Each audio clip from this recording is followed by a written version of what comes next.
Hi, this is Dr. Gregory Sadler. I'm a professor of philosophy and the president and founder of an educational consulting company called Reason.io, where we put philosophy into practice. I've studied and taught philosophy for over 20 years, and I find that many people run into difficulties reading classic philosophical texts. Sometimes it's the way things are said or how the text is structured. But the concepts themselves are not always that complicated, and that's where I come in. To help students and lifelong learners, I've been producing longer lecture videos and posting them to YouTube. Many viewers say they find them useful. What you're currently watching is part of a new series of shorter videos, each of them focused on one core concept from an important philosophical text. I hope you find it useful as well. In Chapter 11 of Pierre Hadot's book, Philosophy as a Way of Life, he's going to discuss three interconnected, let's call them dimensions of philosophy as a way of life. One focusing on the self, one focusing on other human beings and our relations to them.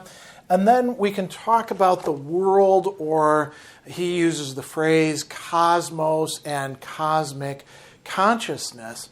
And each of these can be explored in its own right, and he's going to say some philosophies emphasize these a bit more than others do, but they're all important, interconnected aspects that support each other.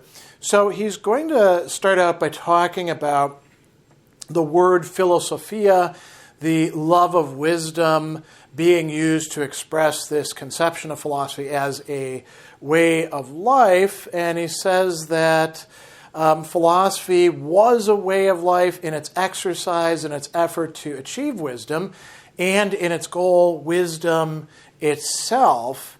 And he says real wisdom does not merely cause us to know, it causes us to be in a different way. And he says the grandeur and paradox of ancient philosophy are that it was, at one and the same time, conscious of the fact that wisdom is inaccessible, at least in its fullness, and convinced of the necessity of pursuing spiritual progress. So wisdom is going to, as he's going to say, provide a transcendent norm for philosophy, which guided their action.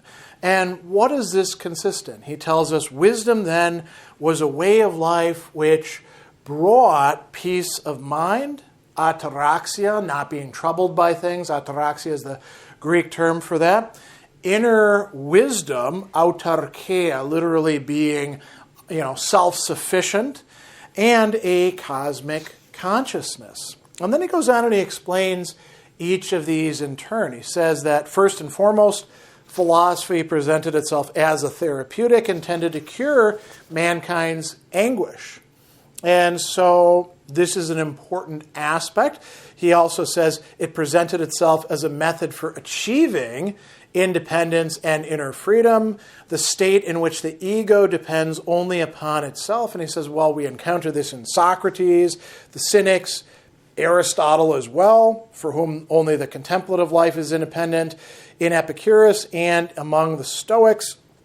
And he tells us, though their methodologies differ, we find in all philosophical schools the same awareness of the power of the human self to free itself from everything which is alien to it, even if in the case of the skeptics, it does so by mere refusal to make any decision. So far we've got peace of mind and inner freedom. What about this cosmic consciousness? So he says, in Epicureanism and Stoicism, cosmic consciousness was added to these fundamental dispositions. But I think we could also say, well, it's also there to some extent in Aristotle, at least in certain parts, and Platonism, and perhaps in, Cynicism as well, where you are literally a citizen of the cosmos.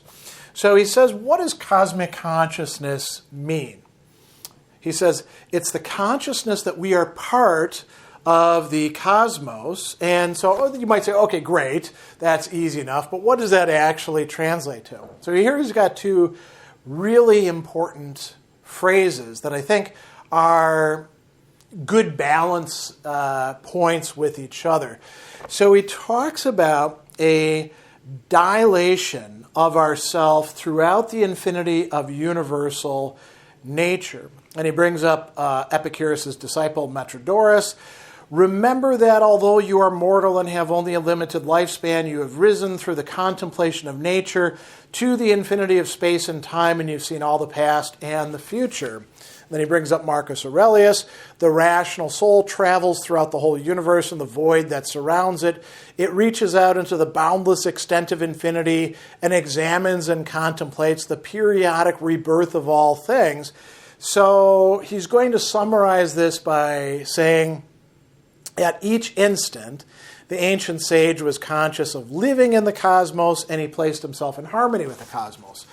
And this framing, using those two quotations, makes it sound a bit as if the philosopher, the person seeking wisdom in this cosmic consciousness, is extending themselves to the entire cosmos in a way that might make us a little bit worried. Well, aren't you turning the cosmos into your own private ego? Could this be a sort of solipsism?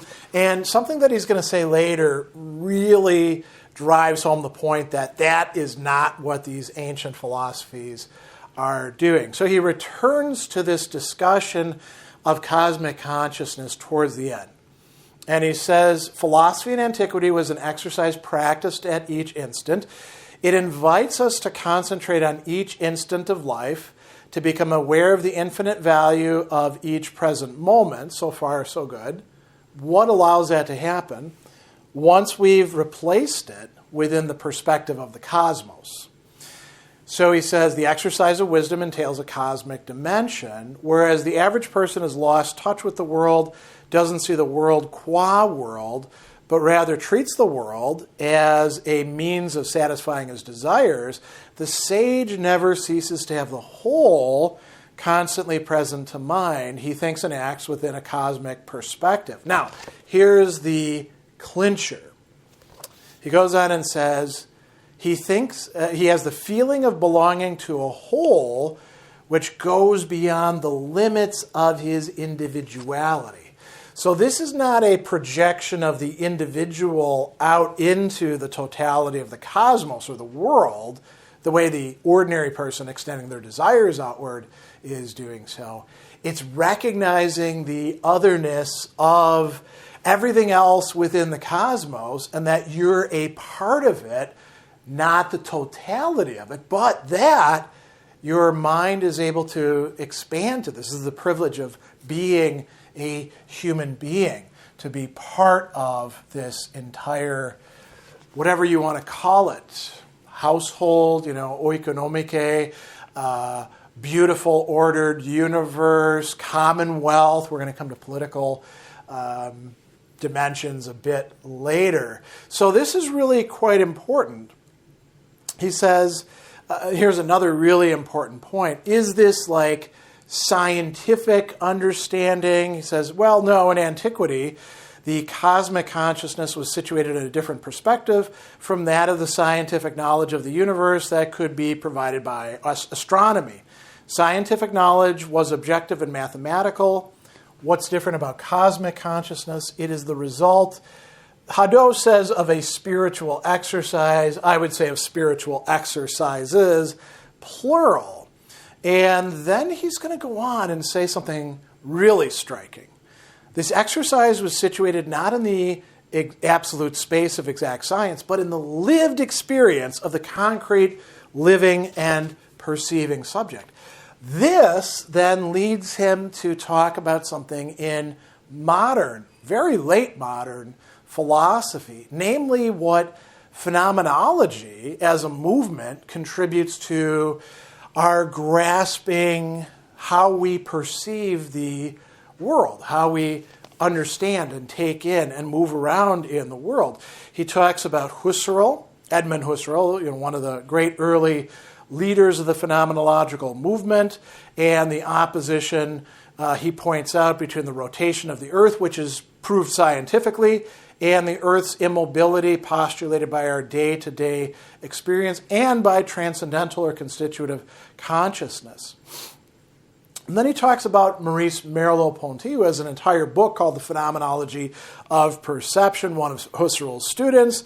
Merleau-Ponty talks about the Earth as being the womb of our time and our space. And Hadot goes on and says, in the same way nature and the cosmos are, for our living perception, the infinite horizon of our lives, the enigma of our existence, which, as Lucretius says, inspires us with a shudder and divine pleasure. So, this is a very important aspect, isn't it? I want to back up a little bit. Just earlier in the chapter, he's going to talk about how ancient philosophical schools, their works are there for us to appropriate as we would like to. And he says that if following the example of Descartes and Spinoza, who are remaining faithful to the ancient definition of philosophy as the practice of wisdom, we believe it's essential for mankind to try to get to that state of wisdom. We will find in the ancient traditions of the various philosophical schools, here he names off a bunch of them, Socratism, Platonism, Aristotelianism, Epicureanism, Stoicism, Cynicism, Skepticism. What do we find in them? Models of life, fundamental forms in accordance with which reason may be applied to human existence, and archetypes of the quest for wisdom. Now, he goes on at this point and then adds something really important to this. He talks about the plurality of these. And so this is something that could be directed to people who are like, I'm an Epicurean and only an Epicurean, or I'm a Stoic and I don't have any business with those other things like Epicureanism and Cynicism and Aristotelianism, let alone Platonism, right? Hadot would say, well, that's foolish. Why? He says that it is precisely this plurality of ancient schools that is precious. It allows us to compare the consequences of all the various possible fundamental attitudes of reason and offers a privileged field for experimentation. This, he's going to go on and say, presupposes certain things. But let's pause for a moment. So Hadot is saying, hey, it's good to study multiple systems, multiple philosophies as ways of life, multiple traditions, because you can then decide what you want to take from them and what kind of experimentation in yourself, in the world, in how things happen when you apply the philosophy, you can do that. Now, what does this presuppose? He says, well, we have to reduce these philosophies to their spirit and essence, and we have to detach and disengage. Two things. One has to do with cosmic consciousness, right? Presupposes we reduce these philosophies, detaching them from their outmoded cosmological or mythical elements. So maybe we don't accept the Stoic ekpyrosis notion where the whole universe burns up and only Zeus is left and then takes the elements that are left and recreates the universe, and this happens over and over again. Maybe we don't have to do that. Maybe we don't even have to be committed to a cosmic consciousness that says that the entire universe is one living, rational, providentially ordered being. Maybe we don't have to do that. Maybe if we're Epicureans, we don't have to be committed to the Epicurean physics, which is clearly outmoded. If we're Aristotelians, we don't have to be committed to Aristotle's cosmology and physics either, right? What else do we have to be willing to move away from? He says disengaging from them, from these elements, the fundamental propositions that they considered essential. So what is really key to Stoicism, to Aristotelianism, to Cynicism, to any of these things, right? He goes on, and there's one other dimension. You notice we're going to talk about self, other, and world. We've talked plenty about self and world. What about others? He goes on, and he says that ancient philosophical traditions can provide guidance in our relation to ourselves, the cosmos, and to other human beings.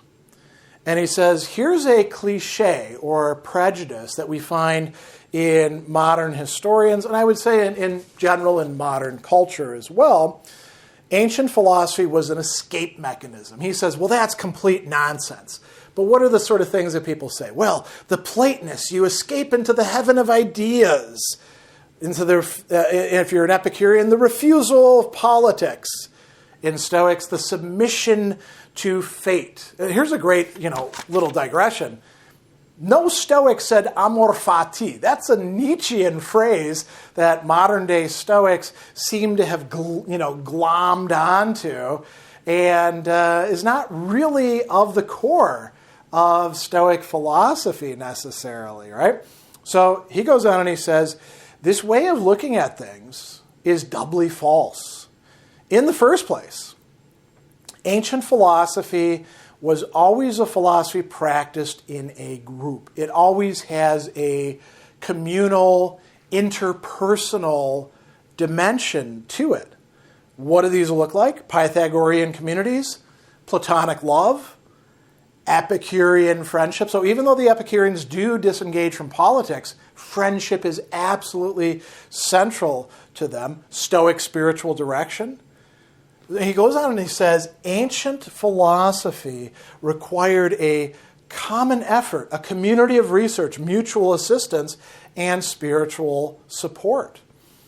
And he says, even in the last analysis, the Epicureans never gave up having an effect on their cities, transforming society, serving their citizens, who frequently accorded them praise, vestiges of which are preserved for us by inscriptions. So, he's going to go on and say, listen, political ideas may have differed from school to school, but the concern for having an effect on city or state, king or emperor, remained consistent.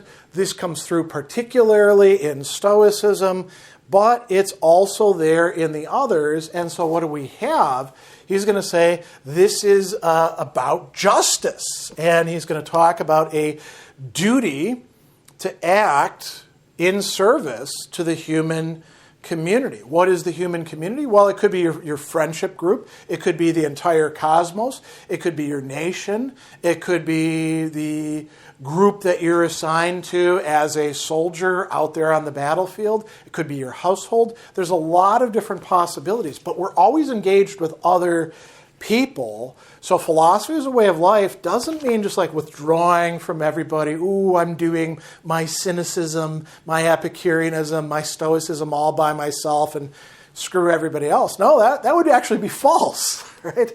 According to Hadot. And he says that this last requirement of acting in justice, acting in the service of the human community, is linked to the same two others that we've been discussing, the self and the cosmos. Why? He goes on and he says, it's the one and the same wisdom which conforms itself to cosmic wisdom and to the reason in which human beings participate. And he says, this is difficult. I'm not going to, pretend that this isn't tricky to do. He says, it might almost be impossible to achieve the equilibrium between the inner peace brought about by wisdom and the passions which the sight of the injustices, sufferings, and misery of mankind cannot help but give rise to us. But wisdom, come back to this key theme, consists in precisely such an equilibrium, and inner peace is actually indispensable for efficacious action. And he's going to conclude this chapter by saying, this is the lesson of ancient philosophy, an invitation to each human being to transform himself. Philosophy is a conversion, a transformation of one's way of being and living, and a quest for wisdom. So wisdom is going to have these three key dimensions, self, other, and world involved in it, at least in ancient philosophy, according to Pierre Hadot in Philosophy as a Way of Life.